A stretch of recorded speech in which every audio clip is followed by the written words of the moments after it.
Mawawala raw ang antok ng mga makakanood sa live stream ng isang content creator mula Nueva Ecija. Bakit kaya? Sa 10 oras ng gabi kasi siya naglilibot sa mga sementeryo para maghanap ng kababalaghan. Para bigyan ng mukha ang balita, Mobile Journal Francis Rivera. Wala pang undas pero bumibisita na ng sementeryo si Christine o mas kilalang maisog girl ng Nueva Ecija. Ang content niya kasi online ay mag-ghost hunting. Naka-live ba nga siya habang nililibot ang mga libingan? So, nag-try kami sa ibang abandonado. Wala. Hindi kami pinapayagan kasi syempre nag-i-start pa lang ako. So, naisip ko, bakit hindi sementeryo? Yung sementeryo po, madali lang siya ipaalam sa barangay lang. So, doon ako nag-start. Nakarating na nga raw siya sa ilang sementeryo ng Cabanatuan at Pangasinan.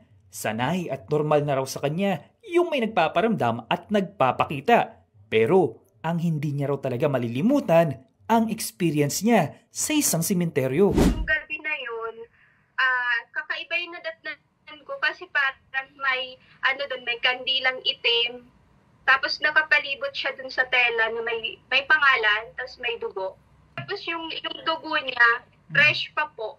Yung magpapakita, okay na, parang normal na sa akin. Pero yung experience ko nung gabi na yun, kakaiba siya sa akin. Dahil naka-live ang ginagawa niyang paglilibot sa mga sementeryo, live rin siya nakakakuha ng mga batikos mula sa viewers. At may pagkakataon pa raw na pinupuntahan siya para lamang pagtripan. Sa sementeryo po ng Cabanatuan, may mga viewers ako na alam nila yung location ko, tapos pupunta sila doon para pagtripan ako, batuhin ako, yung bang tatakutin ako, ganun. Ano pa nga, may isang doon binata na binato ako, muntik na matamaan yung ulo ko. Para naman sa mga nais na sumubok sa ganitong klaseng content creation, ang payo ni Maisog Girl. Dapat buo yung loob, hindi matatakutin, matapang po. Enjoy nyo lang lahat ng ginagawa nyo. Huwag niyong isipin yung sasabihin ng ibang tao. Ang mahalaga is masaya ka sa ginagawa nyo. Sabi nga nila, mas nakakatakot ang mga buhay kaysa patay. Kaya mahalaga ang paggalang sa bawat ginagawa natin. Mobile Journal Francis Rivera po, hatid ang mukha ng balita. Usapan pa natin ang kakaibang content ni Maisog Girl kasama si Mobile Journal Francis Rivera.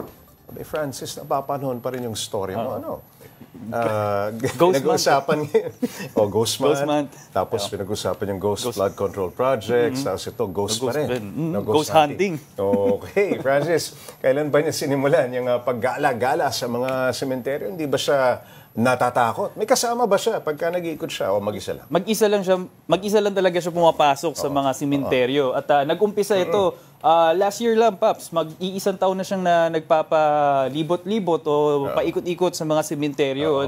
Nag-umpisa nga raw yan kasi nagla-live siya, nagwawalis. Yan, mga ganyan yung mga live niya.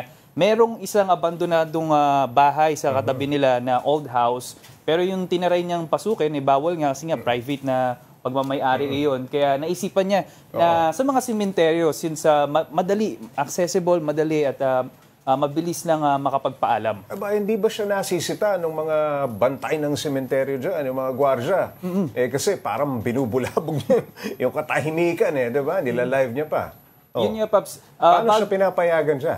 Bago raw siya pumunta sa mga sementeryo na pinupuntahan niya, minimake sure niya na pupuntahan muna niya ito bago siya mag-live, at magpapaalam doon sa mga admin, doon nga sa mga bantay ng mga sementeryo na ito. Okay, bukod sa ghost hunting, meron pa ba siyang ibang purpose sa kakaibang content na ito, Francis? Ngayon, Pops J, nakwento niya nga, bukas din daw ang kanyang third eye. Kaya nais niya raw na ma-explore pa kung hanggang saan ang kakayahan niya at manibot talaga yung kakaibang mga at maibahagi sa mga viewers niya yung kakaibang experience, lalo na sa gabi sa mga sementeryo.